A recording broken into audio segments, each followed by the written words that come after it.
Okay, we're going to talk about the Ratchet. There's really not a whole lot to the Ratchet.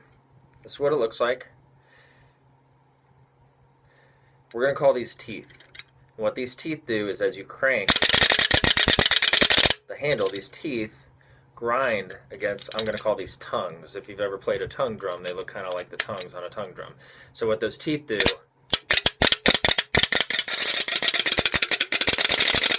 is they crackle against that wood for the tongue part.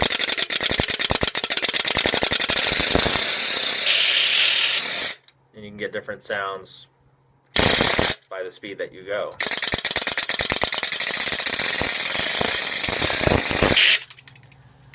So you want to hold it so that you're not touching the tongues, and you can hold it by either this side or the other side. It doesn't so much matter as long as you can crank the handle. Now this one has a clamp on it. Let's see if I can show you real quick how that would work. So you take your stand or whatever you're doing, you put it on here. You can clamp it down so that now your hand's free relatively with the other hand. So if you got to play a cymbal or do something else, you can now crank it with one hand. So that's how the Ratchet works.